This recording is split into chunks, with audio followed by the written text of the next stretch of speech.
I think there are a lot of men who fear experimenting also.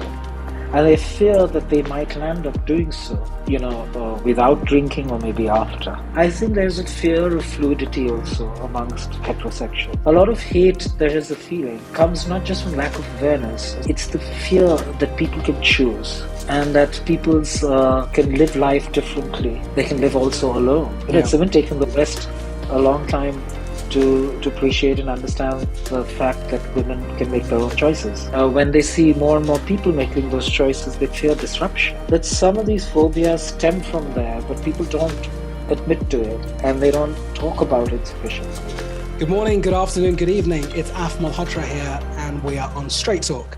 So, as you know, one of the most important aspects of my personal development, looking at life in a very different way, is an institution called Diversity Economics Institute that I built a few months ago, actually. And a huge part of my focus has been on this whole area of diversity economics, trying to build the business case for diversity and inclusion in global workplaces.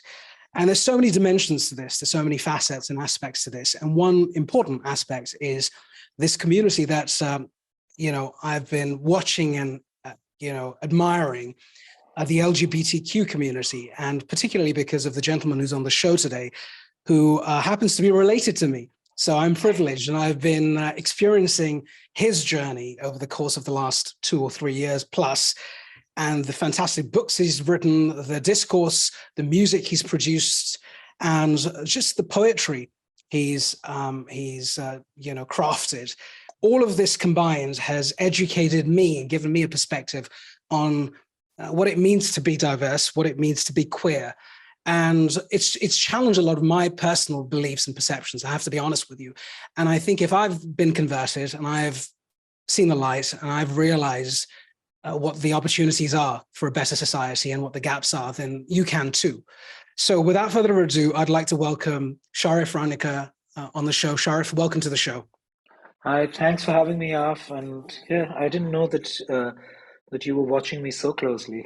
Oh, always. And I'm so happy to know that, your Yeah. first book, Straight to Normal, was described by many as a revelation. And this book, Queer Sapien, is, I would say, without question, a revolution, especially when it comes to educating the C-suite in global workplaces. And we know that's a huge problem. It's a huge issue. You've tackled it in your book.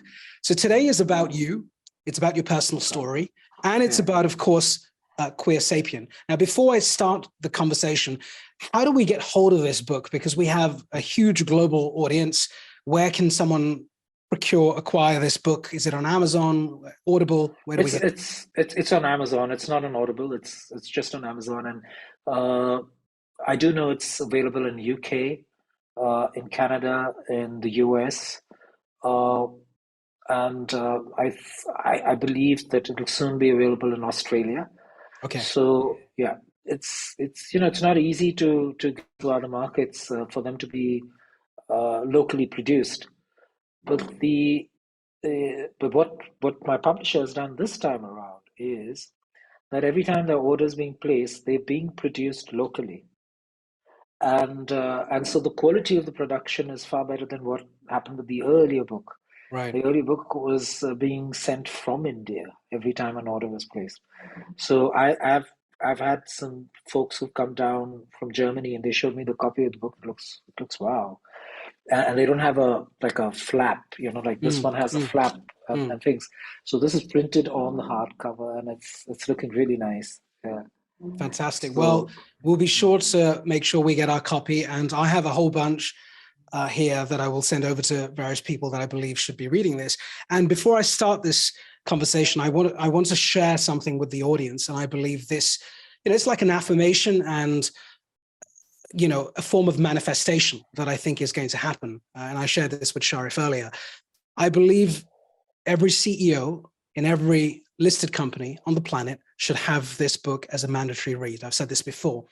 And one of the first CEOs who should receive this is Tim Cook at Apple. And so somehow we need to get this message across to Tim Cook. We'll do it with you, and I'm sure you're connected and you'll get to him. But Tim Cook needs to disperse this, not just to the Apple employees, but to every other listed company and every CEO who's trying desperately to get DEI right. And as we know, it's a long way off. So, and we'll discuss that. So let's go right into it. So, Sharif, tell us about Sharif.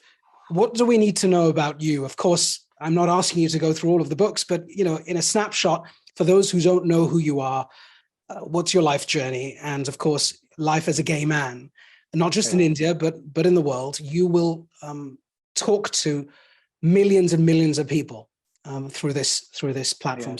Over to you. The ball's in your court, my man. I think I love to quote Bob Dylan, but that doesn't really help answer the question, because Dylan said, "I am who I am, whoever that might be." And I think that the beauty in that is that I am a lot like you, but I'm also different. Yeah. So I think I've had a very, after you know that, because I've had a very unplanned career. I think there was a point I didn't want to work. I wanted to sit at home and do what my mom used to do, is be a naturopath, and so that I didn't have to step out of home. But I didn't realize that the desire to stay at home was also part of my fears and inhibitions of stepping out, because I think somewhere there was this fear lurking.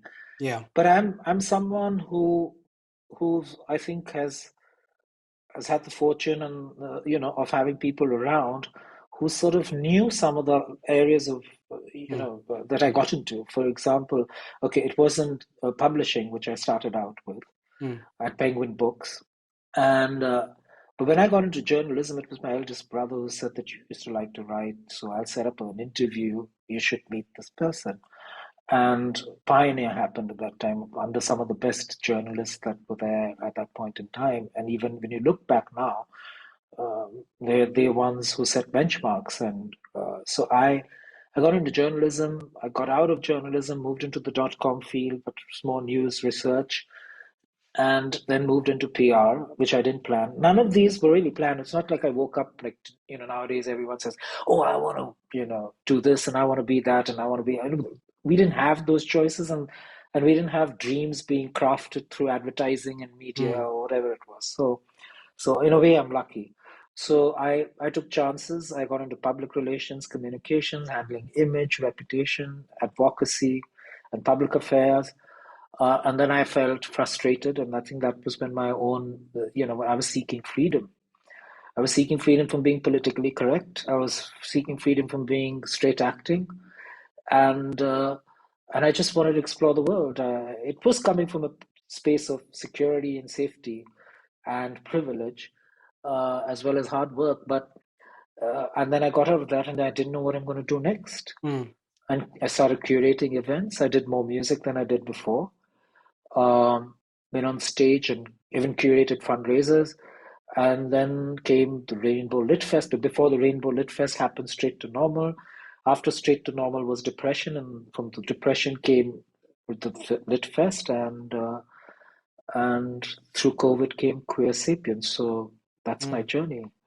So tell us a little bit. Tell us a little bit about your first book, because it was a breakthrough moment for you personally, and of course, it was a powerful book because you were so vulnerable, and you were able to do through text. You were able to open up, and I guess that is your secret power, your superpower, your ability to use the pen or the keyboard and get across your experiences and your messages. Tell us about that book briefly. Many probably aren't aware of it, hence I just wanted to briefly touch on it, and just tell us how it was received. What did you hear back when you released the book? So Straight to Normal was my life as a gay man. That's the full name of the book. So I mean, I did attempt to write in 2013 a book, and but out of the fear of society, fear of what would happen to my mom, to Ma, to the family, and what would people say, all of those things, I attempted fiction with one of my friends who's now in Finland. She and I would sit together and try to create characters and all that, but it didn't work. And also, I was scared because suddenly in December 2013, homosexuality was recriminalized by the Supreme Court. So, which was a bolt out of the blues. We didn't expect it, and then work took over, and my brother's health, and cancer, which you know about. Um, but it was in 2018, about weeks before I turned 50. Ma came into the room and says, "That book has been waiting. Why don't you do it? It's going to help people." And she made it very clear also, but she knew me, that I wasn't doing this book for my image or for PR purposes or any of that. It was to sort of share a story, but it was also what Anjali Gopalan told me, who was the head of NAS Foundation, who led the case from 2001 on reading down 377 and freeing us as Yeah. same-sex people, lovers. Um, that there wasn't any or enough literature available uh, that covered a pre-377 or a pre-criminalized era uh, for the gay community. Mm. That was one part of it. And second is, as Ma said, it would help others. And we didn't know who those others are, and I didn't either. So that book was more like a coming out story. It's not that I wasn't out, but it was a coming out story which started from pretty much from 1968 when I was born. My days in Bombay, my school, my first crushes, in moving to Calcutta, not knowing that I was depressed, and my attempt to end my life in class 8, moving to Delhi, and then suddenly going through a culture which is entirely different from Bombay and Calcutta. Um, it sort of covered everything all the way up to me turning 50 and to when the court passed its verdict to decriminalize homosexuality. So it was all the way up to September 2018. That's what that book was. Mm. There was an incredible response. I mean, the launch, the various places and spaces I went to, there was a lot of curiosity. I think there was also the novelty factor, that there was very little, there were almost a handful of memoirs, and some of the memoirs were to do uh, with the intersections with HIV, people who were working in that area and trying to save lives and try to advocate safe sex. Um, there was academic material that was available, and there was, a fabulous book like Same Sex Love in India, which was really history, and a very powerful book which was used in the courts as well. So there was very little stuff out there that was first person narrating it. Um, it's I did go into depression, so there was a point I stopped figuring out what people were saying, but it was much later during the Lit Fest and now when Queer Sapien came out that I, I've heard from young folks in their 20s, in the mid 20s, who read the book and they felt that book was a friend to them. Mm. I've heard people who've passed that book on to their parents to read. And of course, there have been parents who were a little surprised because they found a surprise, not always in a nice way, but because there's a lot of material out there which talks about getting aroused, Mm. or when even I tried to explain to my mom, you know, that Ma kept asking me, what is it, what do you go through? So I said, I'm Mm. attracted to men. She just explained. So I said, I get aroused, I get a hard on. Mm. So, so it was as simple and as literal as we're speaking right now. Mm. So it was written like that. It was written about my attraction to crotches and dicks and Mm. whatever. And on the breakups and everything else that was happening in the gay scene in Delhi. So but at the same time, I've heard from parents that, oh God, you know, we don't know that a child can go through this, and the dilemma, the doubt, and to many, as is the case with Queer Sapien, a lot of people felt that the hero, so to say, was mom, Right. a mother, Right. and and I think a lot of people in the gay world would say the same thing. Eventually, it's the mother who can be the greatest, sort of savior, shield, support, whatever. And there's so many things actually, and particularly a mother who's been widowed, and is like a single woman. She fights the same battles in a different Mm, way. mm, mm. And so I think the book was I would say critically acclaimed. Did it do extremely well? I really don't know. It did, but I mean, people have read it, and I've bumped into people who suddenly say, "Oh, aren't you the straight to normal guy?" Mm. Like, yeah, so it was, and it sort of tried to say in the book that there are more than one normal. So when I was straight, I assumed straight is the only thing, and then I for myself sort of normalized being gay. There were Yeah, many no, sorry, aspects that of the book that, uh, essentially you're telling your story, like you talked about from a young age, all of those moments of transformation in almost getting life. almost getting engaged to a girl. All Yes. that is in the book. Yeah. Yeah, and of course, for those who, I think the two ways of looking at it, and primarily at an early stage, for the person who's gay and has come out, and the person who's gay has not come out, and culture has a lot to do with it. You've talked a lot about this in your first book, and then of course in Queer Sapien, you talk about these constructs that we are tied to. They're like anchors, and most of us, some of us have realized that we are tied to these anchors. We are like robots, confined by the systems around us. But the courage, and this is an important word, right? The courage to come out, the courage to write something that will open you up pretty much.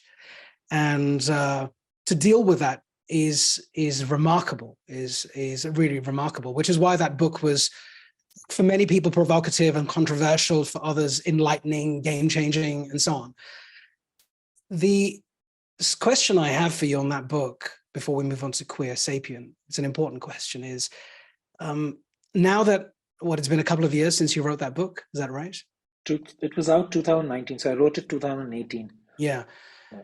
And if you think about 5 years outside of Queer Sapien, outside of you writing this book, what have been your biggest learnings post Straight to Normal about yourself and about society? What has changed in your mind? When you wrote the book, you wrote it with a certain mindset. You talked about your mother and how you were compelled to write it. It was a service that it was your duty to do this for the rest of the world.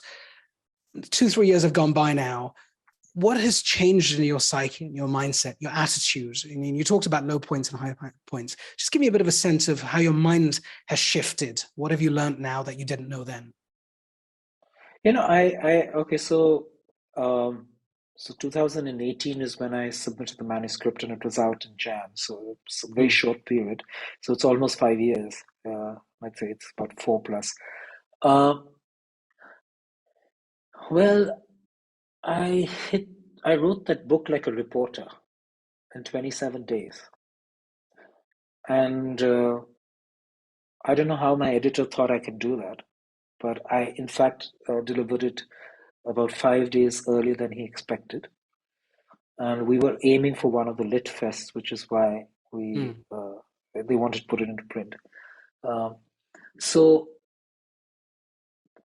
what happened is that when I didn't have time to comprehend all I wrote, because it was like this happened, that happened, that happened, this happened. It's like a reporter, like the old time reporter where you don't necessarily have to emote on every bit of news, right? And developments. Yeah. It's not like nowadays Indian television where everyone's spicing it up and bringing angles and whatever, I mean, so so it was written with that sort of in that manner. So I went through the journey of understanding what I wrote only when I started interacting with people.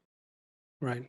Who started asking questions, whether it was moderators, people who bought the book already before I reached for an event, went to a fest in a different city or town, that they already knew everything. And I had not really absorbed everything that I'd written. So that started taking me back every now and then in time. And that's what started hurting and getting me to realize the pain of certain circumstances I'd been through. So the depression was also a feeling of a rudderlessness. I don't know what I'm doing, and everyone seems to be knowing what all has happened, and and there was that hopelessness, and I didn't have like a 9 to 5 job that I could run to, you know. So I had to sort of save myself at that moment. And uh, I think when I started taking the medication and I started putting on weight also, uh, it gave me, uh, I got the Lit Fest happened, and that gave me focus and to do something Mm. which wasn't revolving around me. I I needed to run away from that sort of focus Yeah. light, every Yeah. time. Yeah. And and anyway had sort of tried to run away from the market. I mean, not run away, but I was done with the market because the market used to dictate everything. Right. As a PR man, as a CEO, as a chairman, and etc. etc. So uh, I think when the festival also happened, there was a great deal of learning during the festival. During the festival, and I started recovering, and I just stopped taking the medication without any advice from the doctor. Uh, I sort of started absorbing many things. And I started also recalling a lot of things that I'd observed as a journalist, as a PR man, of Yeah. how we work and how we function. And that included more clarity on the marketplace, Mm. and the constructs that we have. And some constructs are common across the world. Neoliberalism is pretty much across the world in the same form, particularly US and India. Uh, the market and the power play is pretty much the same. Patriarchy is pretty much the same. It just gets worse in some parts, Yeah. like in Delhi.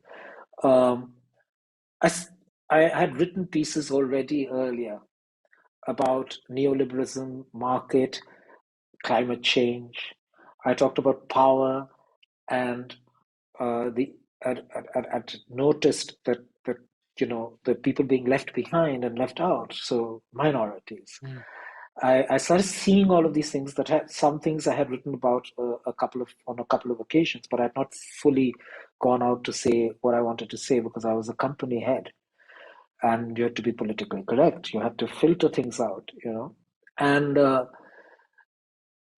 COVID was dreadful for Mm. what COVID was. It was dreadful to also see what happened on the streets in Delhi, people losing jobs and everything.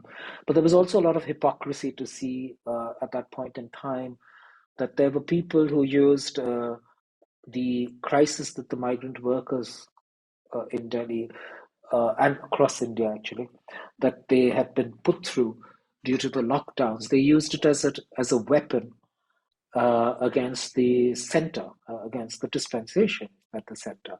And there were genuine people who cared, but the others used it for political reasons. So you could Mm. see the hypocrisy, because when those migrant workers, when uh, the person's working in your home, when they're building your homes, and the contractors and the laborers, when they're there under normal circumstances, no one really cares.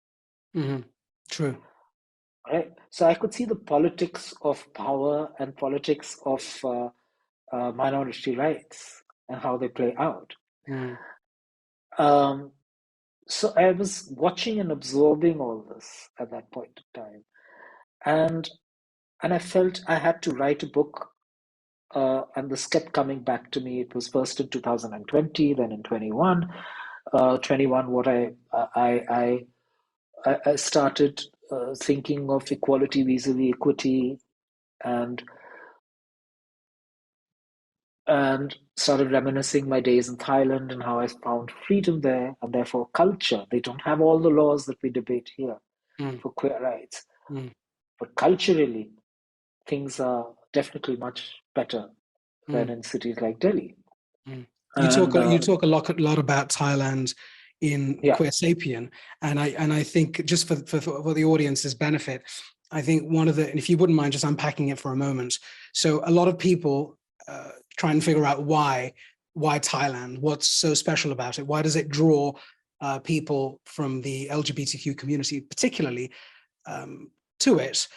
Is it just, the availability and the freedom? Is it the culture? Is it the food? Is it all of those things combined? And I know you've been there numerous times. It's like your second home. Numerous. Yeah. Yeah. So tell us, sum up, because this is, I ask you the question because we're talking about nations, we're talking about culture, we're talking about mindset, we're talking about rituals, we're talking about practices. And for the purposes of the West, Thailand is still East. Call us ignorant, but it's still East compared to the West, although different East. But that's amongst the reasons.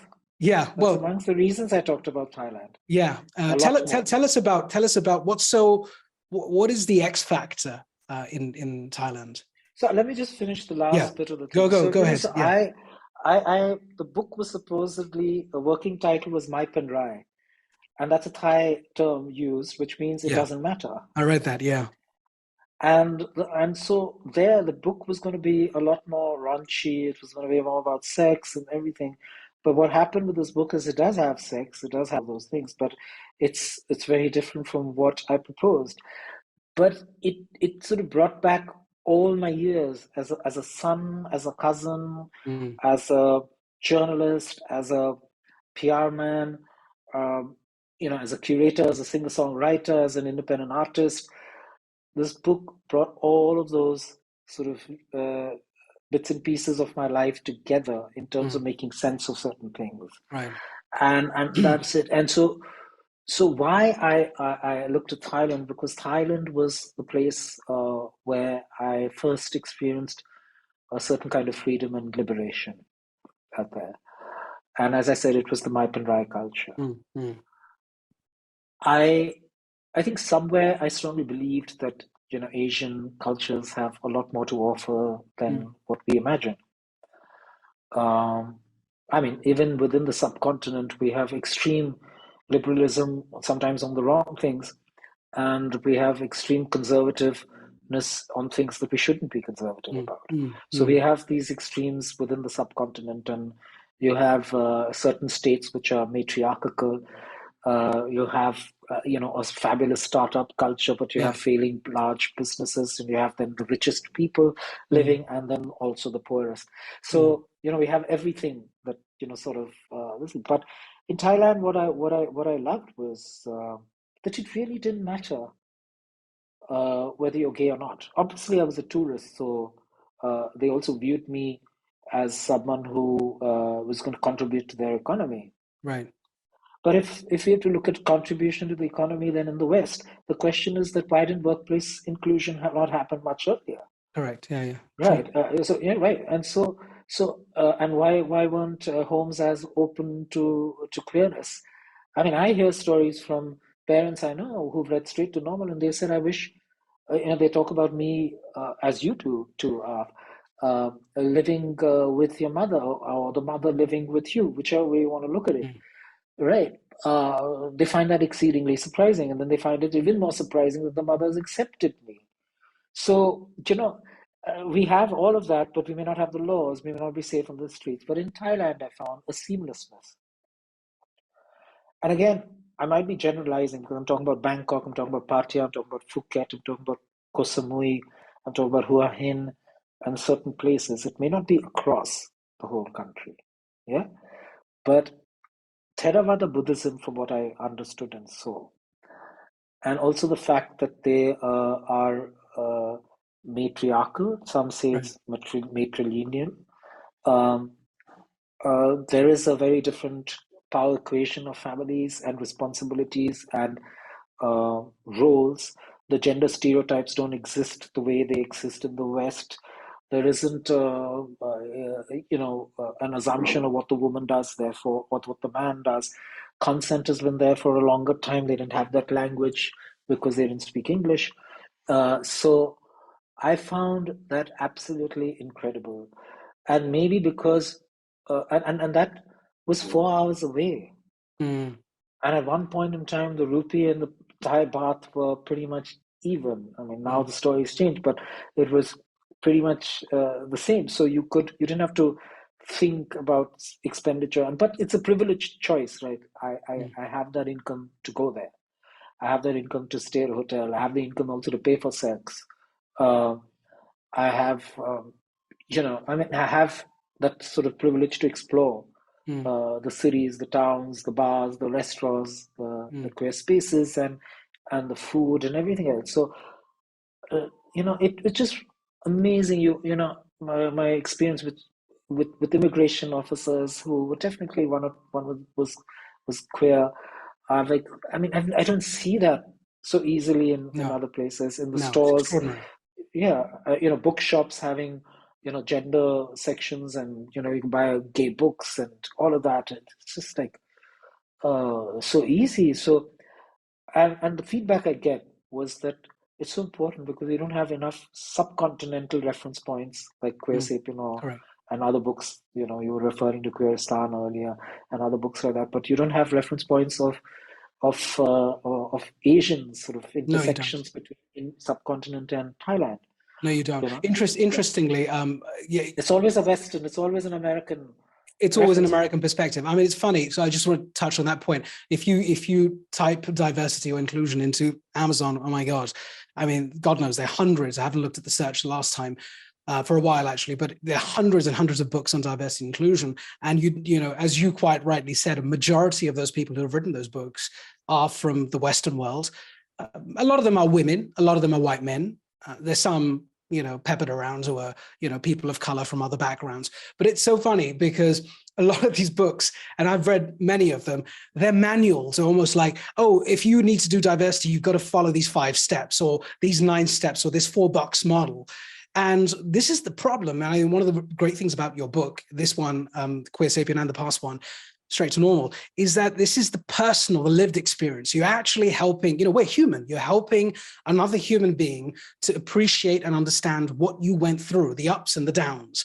Only then can we break down barriers and connect, because conceptually it's lost. I mean, the concept of diversity, the concept of inclusion, the concept of equity. I mean, it's just sort of people desensitized to it to a large extent. And I think you bring it That's to the word. That's the yeah, word. yeah, you bring it to life. The time in Thailand, quick one, the time in Thailand, I wonder to what extent those visits, I don't know when you started them, had a role to 2004. play. 2004, right? So check this out. So 2004 to now. And yes, you are privileged. So it's great you've acknowledged that, because that was going to be one of my points. So it is what it is. You make the most of your privilege and you do the best you can with what you've got, which is great. I wonder to what extent that experience in Thailand informed your thinking, gave you the courage, gave you the benchmark, the perspective of something that could be different to your time in a city in Delhi, in India, like Delhi or any other city. And maybe that has something to do with the brilliance of your work, as opposed to someone who's not as explored or as exposed to the rest of the world. I don't mean just the West. I also mean places like Thailand. Do you think that had a role to play?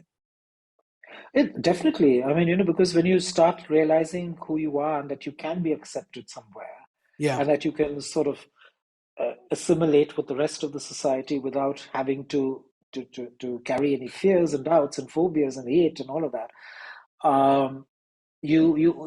that itself liberates you. Yeah. It's and then you have something to look forward to and to compare with as well, because then when you start being able to sort of say that if that could happen, and if Buddhism is the offshoot of Hinduism, as they say, then what's wrong with us? What Mm, happened to us? That's a question some Thai folks asked me, that you come from a country where Buddhism, took birth. mm, So, you know, you start realizing also the aspect of culture and religion, and how they play out. And then you mm, come to the question of, was it the colonization that was a mm, problem, and the mm, Victorian laws that we carried? Was that the only issue?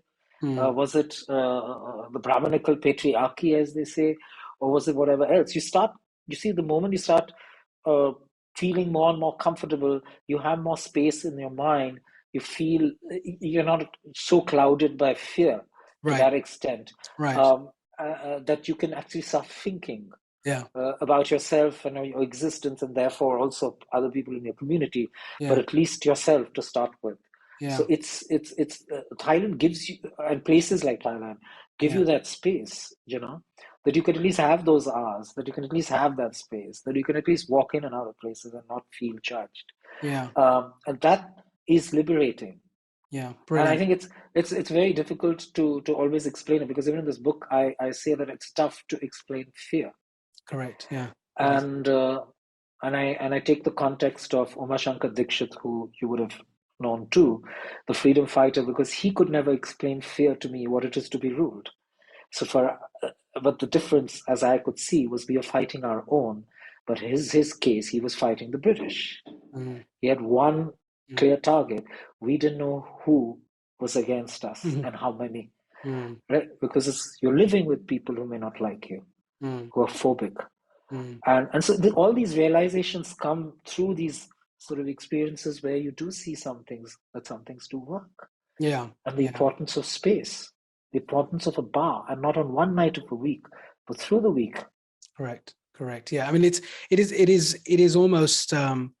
Firstly, it's heartening to know that there is an opportunity for many of us who are privileged as well to go and experience an environment that is for a diverse community or a marginalized community today that may not be marginalized in the future. A good example would be in London, for example. And this is something I challenge, actually. I've been thinking about this. And so you think about gay bars, right? And like in London, in Soho, there are numerous bars, they're Oh, gay yeah. bars.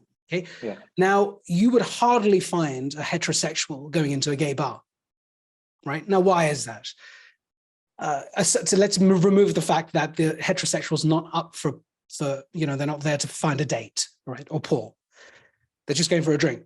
Why wouldn't they walk into a gay bar? Because their biases and their prejudice tells them that as soon as they walk in, someone's going to jump them, right? They're going to get accosted.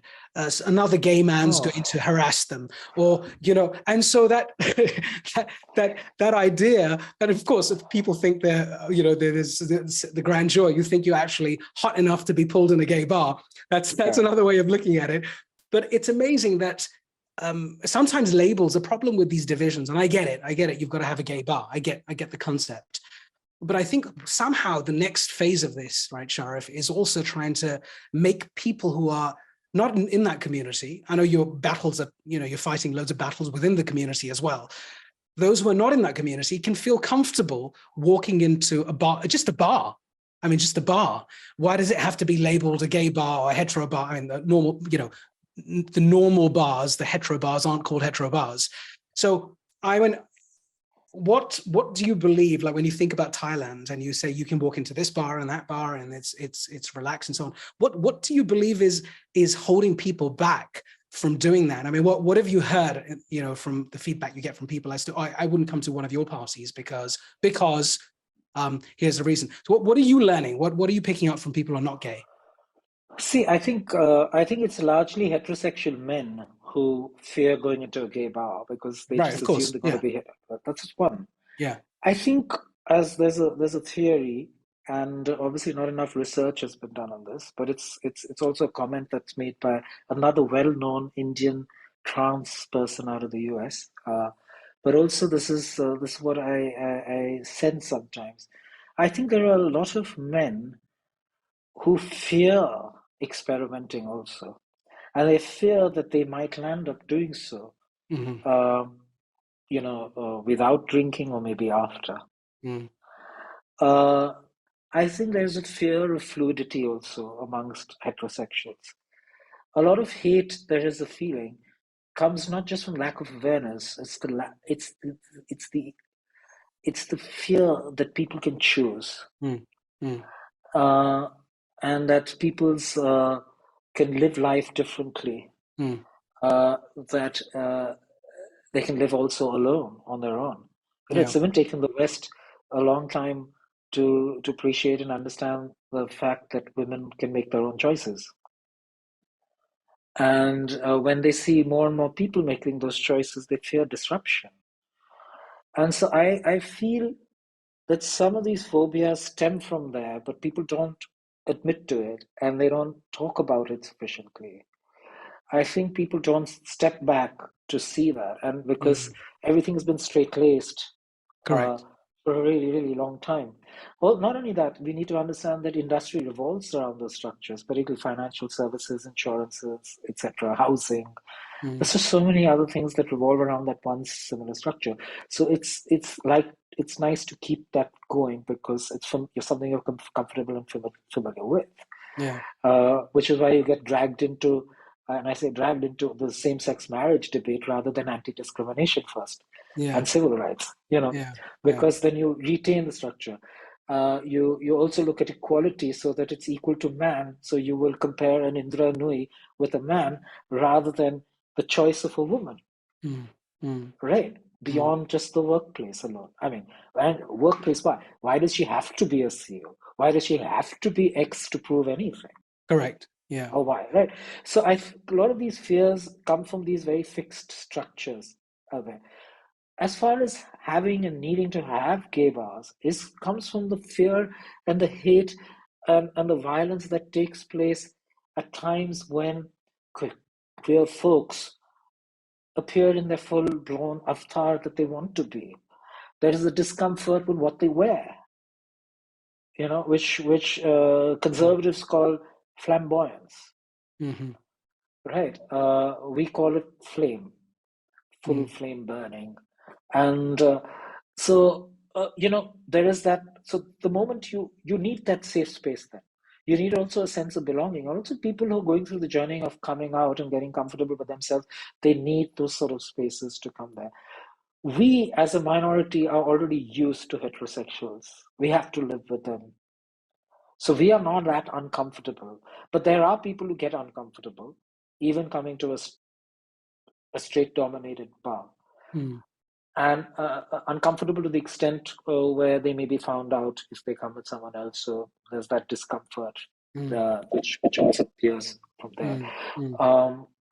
also comes from there actually.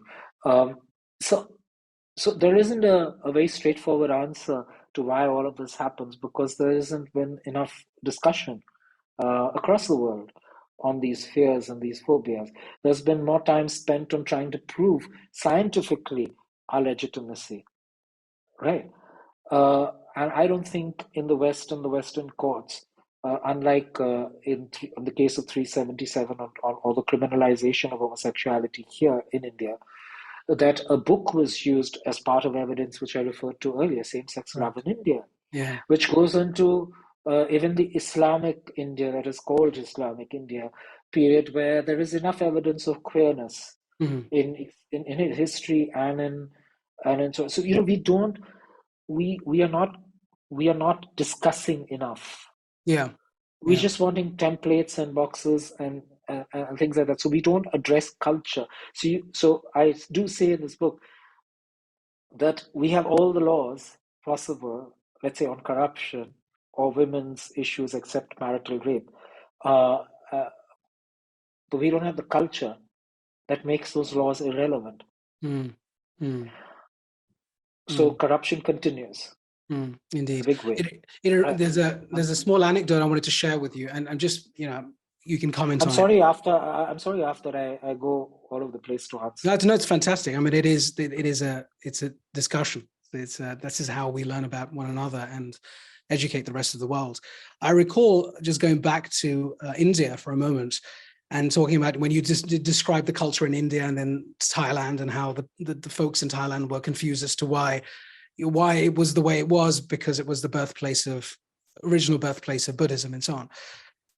When we were young children, I remember growing up in India till the age of 9. And when you think about proximity, physical contact, then boys used to hold hands all the time. Still Yeah, and do. still. And I mean, if you share that in the West, people would be appalled. They'd be like, "What? Are you serious? Why?" And so on. And I remember doing that with my friends. So in a way, I find it interesting that when I don't know why, and whether your sexual makeup has anything to do with it at that age, because it starts very, very young, or it influences it. I don't know. But actually, if you think about it, we were very comfortable physically.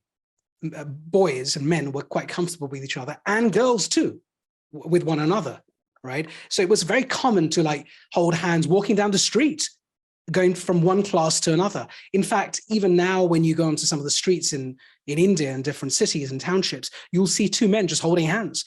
And it was funny because I one of my trips in India, I took a family member over, and she was observing, and you know who I'm referring to, and she was like, "Oh my God, this is a really open culture."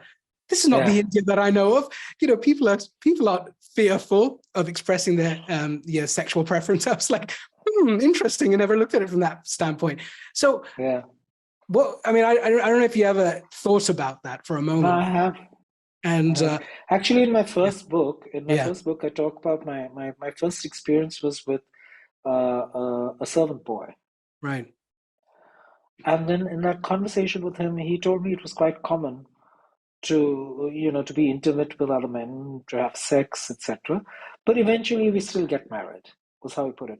So now I don't know whether to call him bisexual. I Mm-hmm. don't know whether you want to say he's bi-curious, these kind of words that we've Mm-hmm. adopted from the English language, Mm-hmm. and these terms. So it's very interesting that I've also seen, and I'm not the only one, that at many gay parties we had a lot of married men. I mean, some of them obviously it was the social stigma of coming out and saying you're homosexual or you're attracted to men, but there were also a lot of bisexual folks around. Uh, and there were also some sexually frustrated folks who were just ready for any kind of sex possible, Yeah. available. Because we've had also stories, dreadful stories of men having sex with a cow and a dog and whatever. Mm-hmm. So I think the idea of sex and sexuality in some Asian cultures and subcontinent is very, very different. There are arguments that certain words don't exist in certain languages in the subcontinent. But there's a counter argument, to describe LGBTQIA plus, and now 20 or I don't know how many more sexualities have been identified. Mm-hmm. But the counter argument to that is that there was a point in time that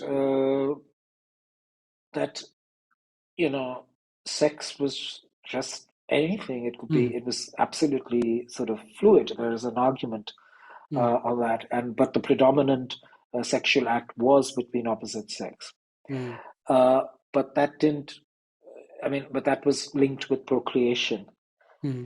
and the idea of family also was very different. I still know certain tribal groups where kids are brought up by a variety of family members and non-family members, by communities. And it's not only the responsibility of the biological parents. So the question of adultery may be looked at very differently out there. So it's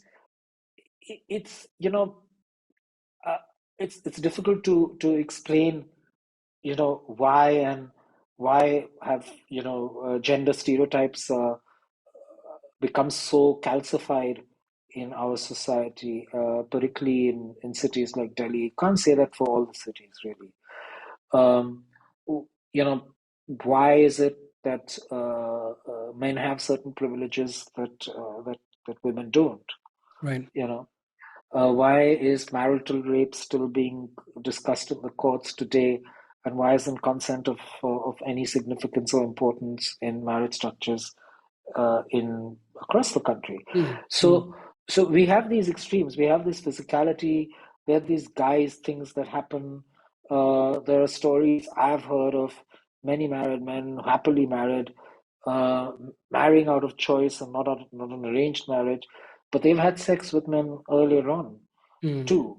Mm-hmm. And I've had women come up to me after open house discussions that used to take place in the office at Integral when I was running that, and came to me, Sharif, I've wanted to try it with a woman.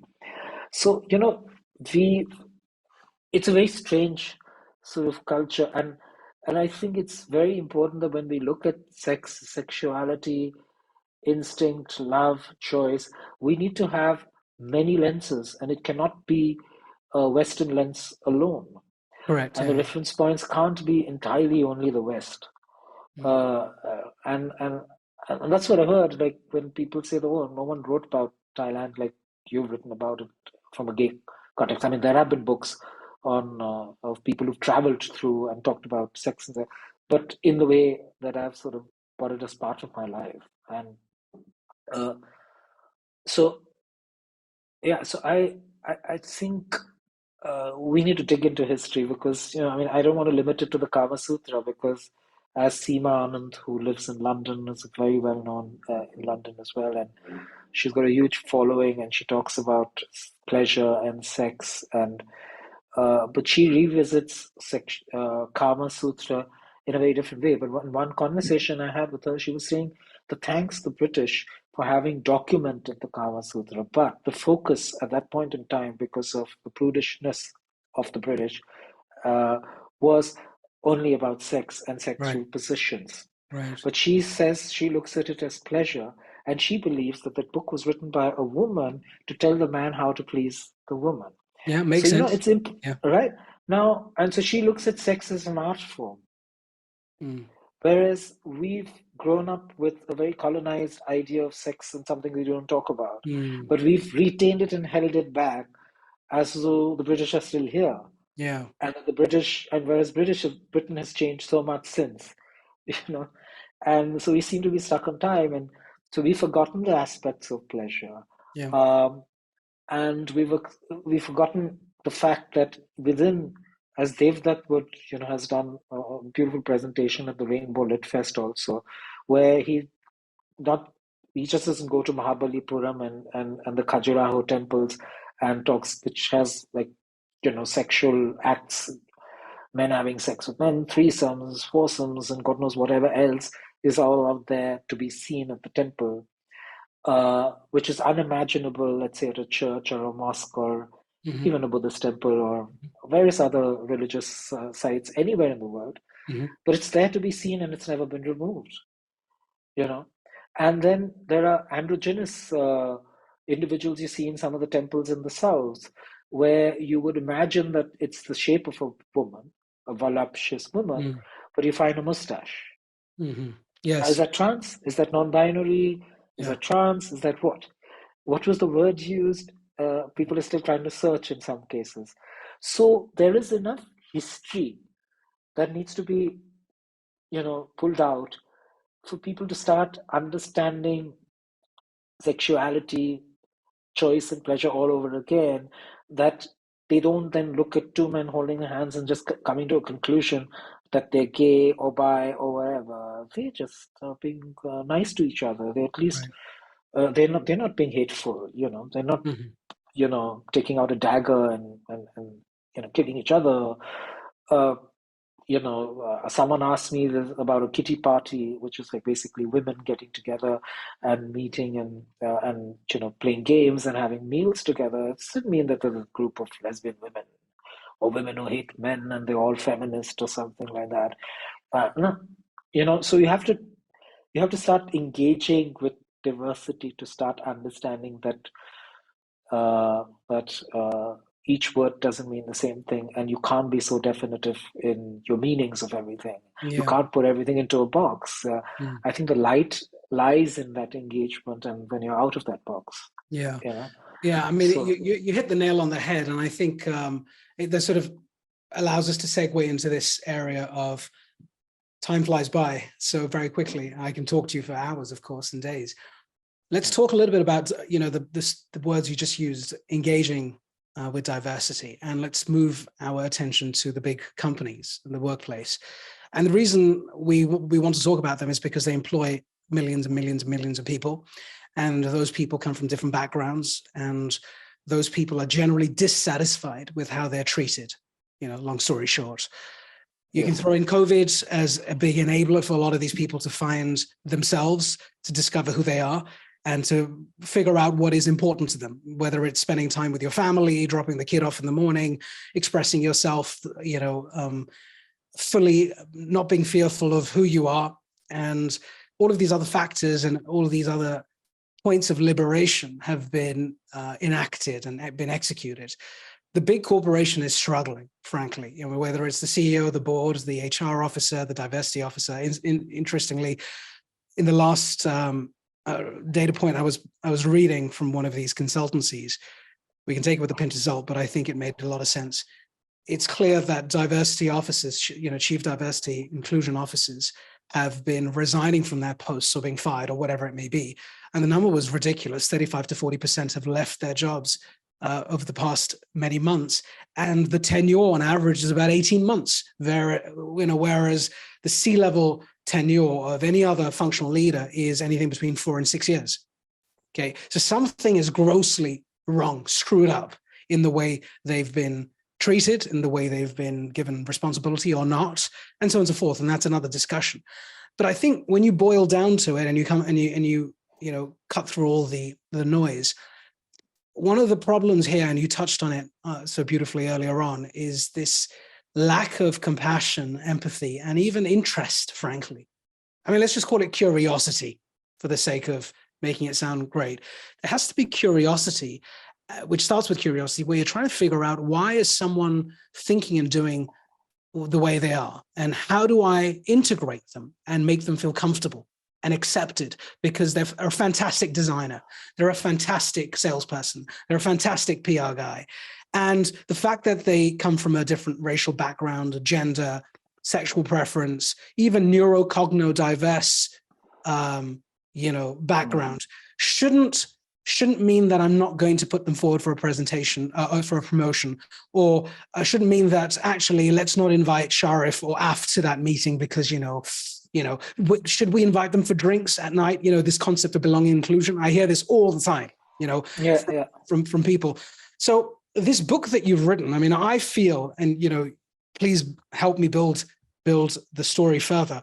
I feel that the way you've written this book, it's sort of a fantastic read, most importantly. It's not with the greatest respect to all the other books, they're frankly boring because they go through those models and the techniques and the steps. And of course, who would be interested in that? I mean, it's like the cure for insomnia. This, on the other hand, is a compelling read. I mean, a Netflix movie, perhaps, I'm sure, in the future.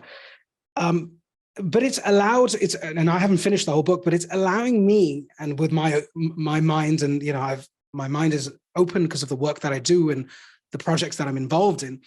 And even with that, I'm learning and I'm thinking about things. I'm thinking, oh, that's a good point. And it's allowing me to put myself in your shoes for a moment. This needs to be a mandatory read for executives. Have you managed to take this to the boardroom? Are you presenting this to the executives and companies? Are you helping them understand what this means to them and their employees?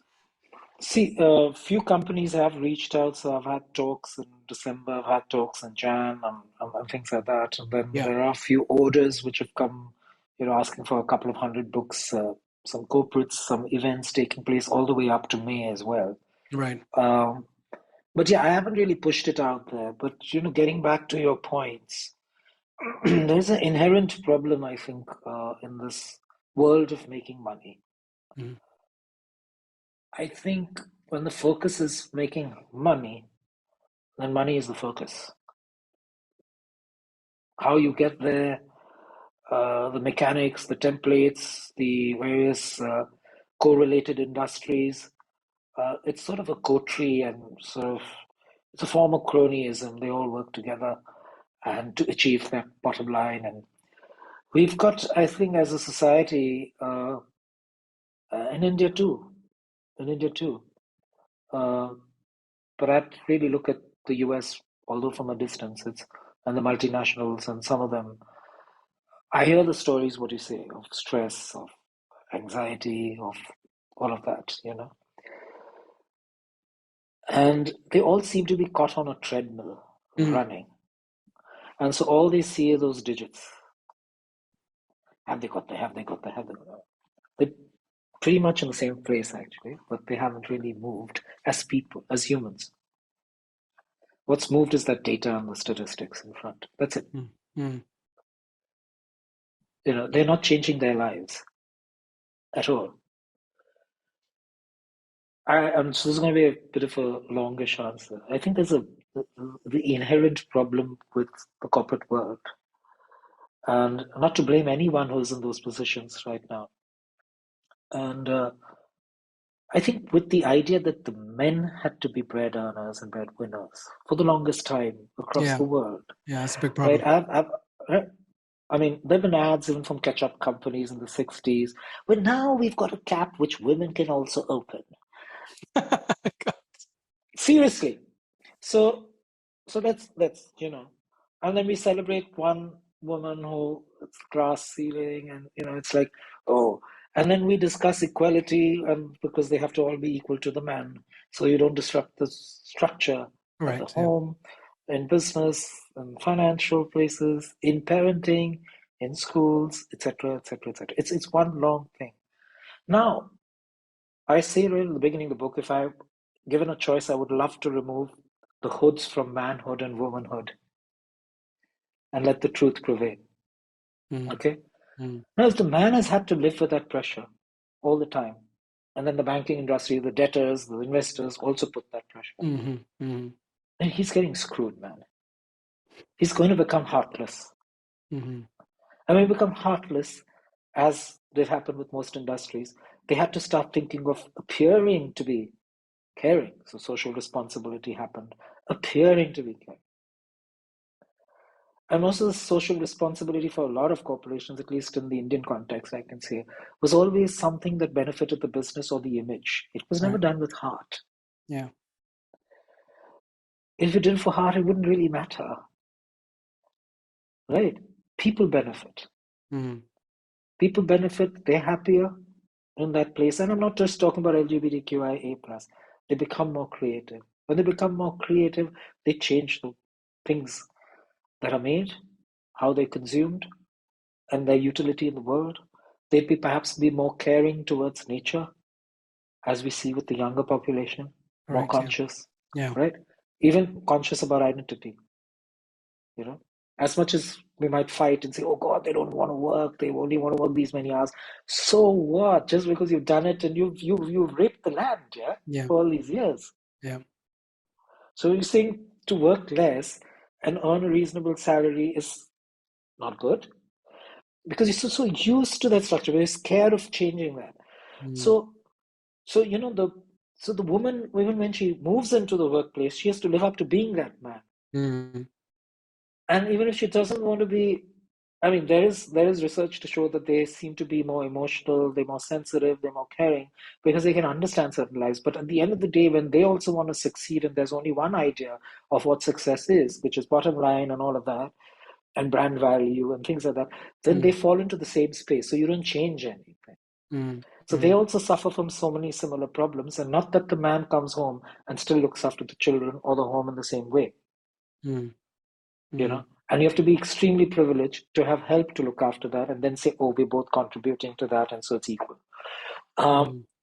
we've lost equity. Equity comes from understanding all of those things you just said. You were talking about a neuro disorder. You're talking about disability. You're talking about queerness. We're talking about race and color. We're talking about language. We're talking about so many other things out there. Equity is missing in these debates and these discussions. And equity is to understand lived experience and those differences. That when you start doing that, then your entry points into a corporation, into education systems change. It's not the Right. same measure. Otherwise, what happens is if today I were, or let's say 10 years ago, I was employed at another place and talking about having a inclusive environment, this thing would be, was trending. Like everyone say, oh, and I have gay employees, or Mm. I have a trans person, and I have this. They'll hang you outside and say, oh, look how inclusive we are. But that's because I had a certain education, I speak a certain language, I come with a certain privilege, I've been a journalist, I have a network, I have all of those things. So I fit into that structure. The only difference is my sexuality. Correct. Yeah. But I will produce pretty much the same results. Yeah. But equity is to understand that everyone doesn't produce the same results. Yeah. Yeah. And for them to produce certain kinds of results, they need a certain environment. So until you start getting down to the very basics of humanity, you Yeah. can't change that workplace. And there is a problem also, another problem, the obsession that we built over the last 30, 40 years of size. When you create these huge behemoth sort of organizations, then all you do is to bring in systems and processes and filling in forms, filling in this and all of that stuff, that you want everyone to become like each other, Yeah. Clones. clones. So I talk about the aesthetics of control. It's like where I'm living now. in a gated colony where every blade of glass is the same size. Each bush needs to fit in a certain way. Right. Each tree has to be trimmed and to a certain height. Yeah. And we know where that came from. Yeah. Most of the gated colonies came from the US to keep certain sections of society out. The Right. Hispanics, the brown skin, the black community, to keep them out. That's sort of security and safety in one sort of form. Right. It's like hotel rooms. You pretty much know where everything is because they're all the same. Yeah. Yeah. Right. Then they have to throw in several other things to change the experience and say, oh, your experience is going to be different.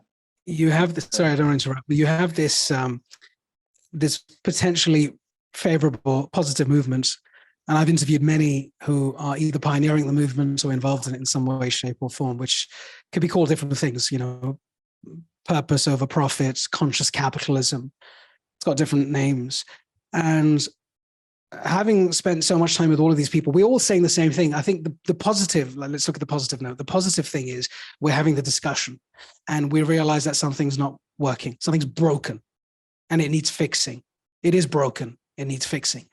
And we haven't quite agreed whether we all believe that the solution set to fix these problems is similar, common, or in fact, it's okay to be local and localize those solutions based on, the region, the country, the group, the function, the sub-function. It doesn't have to be, well, group just rolled out this DEI strategy.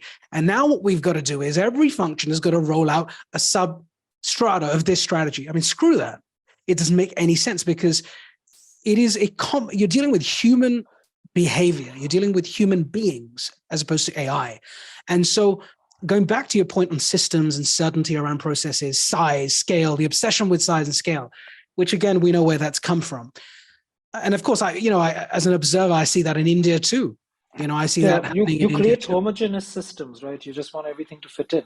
Right. And you prefer that. In fact, if you are a disruptor or a maverick or a misfit, and you might be the most brilliant in your work, I'd rather not have you in the mix because you're not compliant. You're incompliant. Right. And what's bizarre is the idea of compliance. I mean, we've become obsessed by it, but I think we need to go back to like I have two children, as you know, a little one, and I see, my little boy stand up and fall down, stand up and fall down. Now he's walking really well. But what did that tell me? It told me that actually failure and experimentation and trying shit out constantly and not doing well at it, but keep trying is just the way we're built. Even children do it all the time. That's how they learn. For some reason, somewhere along the way, and maybe the education system and then work has told us, everything that happened before this age doesn't matter anymore. Forget it. Now the real stuff starts. So you got to follow these rules, dude. Because if you don't follow these rules, you're not part of the game. And so you're a minority, you're marginalized, you're not part of the system. I'm not going to give you a welfare, whatever the hell it may be. And I think with the corporates, again, going back to the work you're doing, I think the corporates are missing soul, Sharif. They're missing soul. They're missing humanity. And they're so caught up. They're so caught up in getting shit done. The concept of, let's just get it done. Let's just do it. So what do we need to make it happen? What do we need to make it happen? It doesn't work like that. You've got to take time to understand what you're going through as an employee. And I want to just, go ahead. Just read something. Yeah. This is from my epilogue. Yeah.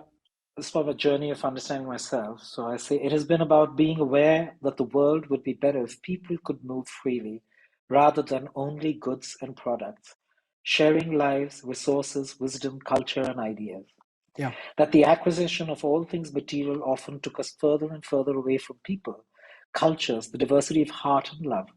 It was to comprehend the fact that everything globalized and nationalized in the name of one world and one nation is usually about scale, control, and the homogeneity that is enforced through it.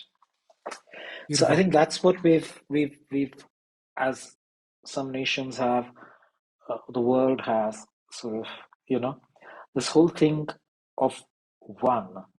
There is one world, but that's the earth as we're talking about it. But there is no one in the way people are looking at one. Yeah. Because that's like limiting the ideas of how you run a business, how you run a home, what is family and what isn't family. and what are friends and what are chosen friends and what is chosen family, therefore. So the ability to sort of move away from those, I think it's happening, as you're saying. There are experiments taking place, but I have a lot of faith in the startup culture. I have, as long as they don't fall into the same trap. Yeah. But I have also faith in the young who are relooking at how we lived. You Yeah. know, I Totally. have faith in nations and countries which are relooking at work hours, right? I have faith in some of the companies and corporations who are spending on training, because if you're expecting a trans person who's lived a life on the streets, just as an example, not all on the streets, okay, but many of them, who are abused every day in their homes, if they have one anymore, don't have the economics to even get 3 meals, but seek a job. They have the potential. They don't know what that potential is, but they have the potential to do something. There is no way that anyone in this world has potential to not do anything. Yeah. You know, you know. So that's where equity comes in, to understand that life. Yeah. I'm with you. And I see if corporations, as I would say, in India, in the Indian context, I'm saying, subcontinent, and that some other countries would have been through that as well, Yeah. could spend on captive power, could spend on training MBAs who came out from certain other institutes, who could spend on training and doing, grooming and leadership training and all of that. Why can't they spend on skilling of people from marginalized community to realize that they don't have the same education that has been the benchmark that you've used? When you start doing that, you're bringing in a different mind into the space, in the workplace. And when you see society changing and we see the young changing, the consumer set out there in that marketplace as well, so I'm talking pure business here, are also a different set. I've heard from parents just on Saturday at the Times Lit Fest saying that, my children are coming and correcting me on environment, they're correcting me on pronouns, on identity, on don't decide that just because she's a girl, she's going to find a guy. She could be non-binary, she could be in love with another girl. Just let her be. She knows better. Yeah. We're on the, so they're hearing that sort of. So that's a consumer set, because they're gonna consume, right? They're gonna have income, or they already do also. So you have to think of that world as well when you're purely looking at it from a business point. You have to not pick up people like Sharif and then say, "Oh, I'm inclusive." Yeah. You have to change the entry point to. And I think you made a point on something where we're using language. There's so many corporations who are talking about empathy and purpose. So first need to start with admitting that we didn't have a purpose other than business earlier. Now we want to start discussing and start looking at. You have to listen. Yeah. To who you want to include. Yeah. Don't decide for them. Yeah. Yeah. I when totally you talk agree. about when you talk about empathy, you have to listen, because you're not been through the same journey. That's a fact. So I'll never talk about the trans community. I can't talk even, about the larger gay community, because my life does come with a certain privilege. It does come with a certain background, a certain journey, right? And there are others who've maybe had it much, much better than I have, and or millions of times worse than I have. So we have to recognize the beauty of nature. It reminds me, as we come to a close, it reminds me of going back to this point of empathy. And I want to leave us with this point, and of course, I then come back to you for the final thoughts on this discussion today. I was having a lunch with a C-level executive in this company, and who remained nameless. Anyway, we're having this really good lunch, and then we started to drink. We had a couple of glasses of wine, which is good fun. And he started to open up quite a bit. And we were talking about conscious capitalism. So we were just talking about this issue and the systems of the past. When did it happen? Who triggered it? In the 50s, what was the economic policy then? Who was the president? Why did we do it? Et cetera, et cetera. And where we're going with that, of course. And he was listening, and we were having a good discussion. And then he sort of interrupted me. He shocked me, actually. And he said, because we were talking about empathy. We're saying leadership, empathy, leadership, inspiration, leadership, compassion, leadership, da-da-da-da-da. And he said, can I say something to you? I said, yeah, go on. He said, do you realize how privileged you are? And this is, again, an idea of privilege. He's a C-level executive in a big company, listed company. So I would think he's more privileged than I am. He said, what makes you think that I have the ability to do any of those things? Yes, I'm the CEO and I'm the leader, okay? But what makes you think that I can be compassionate? What makes you think that I can just turn on empathy on tap? What makes you think that I just wake up and I just inspire? What makes you think this? Why have you put all this responsibility on me? Why do you have these expectations of me? And I said, well, not me, but of course, because you're the leader, you're at the helm of the company and so on. He said, on the top. But he said, has anyone ever, and this is going back to the root cause of why adoption and acceptance is a problem, has anyone ever asked me whether I have any of those things in my home life? Whether I have empathy, whether I have compassion, whether I have care, whether I have support, whether I've even got love. It's almost like a given. Oh, you've got it all. Now you just come to work, you switch the button on and whoop, off you go. And he said, and that's the problem, because no one ever asks whether those dysfunctional executives actually have any of this on tap. You assume that, they wake up in the morning, they go to the gym, do their meditation, they pray to a yogi, they come back geared up, they give to charity. I mean, they're just like, they are in the life. True. But he said, I don't have the ability to do what you asked me to do. I have the ability to run a company. I've been taught to do that. I can do it well, but I don't have the ability to listen to Sharif. I can't empathize with him because I've got too much pain to deal with. I've got my own issues. So how am I supposed to think in the way that you think that I should be thinking in when I don't have the tools? I'm not even in that place. So why I say that to you is because, just cutting some slack for the executive or the executives in these companies. They're that's not, what I said also, manhood, womanhood, you need to remove all of that. Correct. Those expectations around that. Because we're all just human. And so I just want to read this bit out because I think it's brilliant from your book.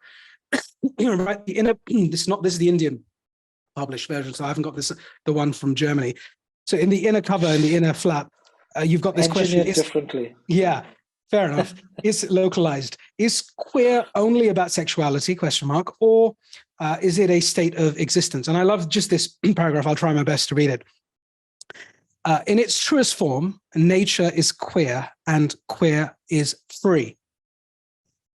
Nature is queer when water takes the form of oceans, lakes, rivers, rain, snow, steam, dew, and every other avatar it chooses and expresses itself through. It's queer when the soil takes the shape of a hill or a mountain or a ravine. Queer is when one tree doesn't force another tree to become its clone, and every flower finds a place under the sun. Queerness lies in the consciousness that if left free, everyone becomes more rooted in their existence and stronger in their individuality. So I love that paragraph. Of course, there's much more there, but I think you sum up what it means to be queer, and this book does justice to it. I've had a fantastic dialogue with you today. Thank you for coming on the show, Sharif. There's so much more to discuss and debate, and I hope you found it useful, but I'd like just 10 seconds of how this experience has been for you. I know you do many shows and you speak on many forums, but I'd love your feedback on how today went for you. No, I think it's fantastic, because I think the lovely thing of Straight Talk is, and the conversation we've had is, it allows fluidity. There is no definitiveness to the structure, and that we can move between the workplace and society and home and being oneself, man or woman, whatever sexuality you might have. And I think that the ability to just have a conversation, which has a structure obviously to it, but it's not so tight. So you feel sort of free and relaxed to talk and share. I'm happy. I'm happy that you felt that way. And That's the intent. And so before we go, this is your second book. Are you planning a third? Well, I've had thoughts for the first time. I've had thoughts of a third book. Yeah, I mean, but I don't know what. I mean, there are some ideas in and not all are queer. But one book on parenting would be very good. Yeah. Oh Really. gosh. My child is queer. Very much so. Yeah. No, very much so. And I didn't raise that point with you, but I just want to say before we close off again, a lot of my time is spent informing and educating other parents, friends, family members, and alike on the possibility and the probability that their child will likely be in an LGBTQ category, let's just say, because they understand that, or will have other preferences, other sexual preferences. And you're not going to believe, well, you will believe, but even to this date, it's an uncomfortable conversation, even if it's a bit of a light conversation. And I always say, listen, I've got 2 children, one's 4, one's going to be 2. I am convinced that my child they could be heterosexual, they could have other preferences, who knows? And they could go through different phases of their lives, just being different in themselves. I, as a parent, have to just accept and embrace that, in fact, and enjoy it. And love the child regardless, support the child regardless, give them emotional security, make sure their self-esteem and self-worth is top-notch, and give them the self-confidence to battle, because they will have to battle society, whether you like it or not, in our lifetime and another 150, 200 years. I mean, that report from World Economic Forum on gender parity. 132. Yeah, like 132, 135, probably increased. Who knows what's going to happen or decrease. I think it was 100 and now it's 132. I mean, it's depressing anyway to know that, we'll be dead and gone. But we get to some level. Maybe my kids will too. So maybe the generation after the generation after generation. So we're setting the foundations, we're laying the foundations, and you're doing such a wonderful job of doing that, Sharif. I've really enjoyed the discussion today. It's been an honor and pleasure. Go off, be the creator and the change maker that you are, and keep in touch with us. Come back, talk again.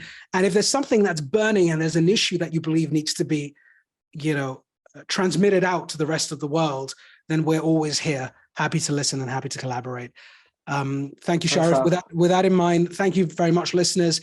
If you do enjoy the show, thank you. If you enjoy the show, click on the bottom right, subscribe, press the bell so you get notifications, and we'll be back very, very soon. Sharif, take care. Speak to you soon. Ciao. Take care.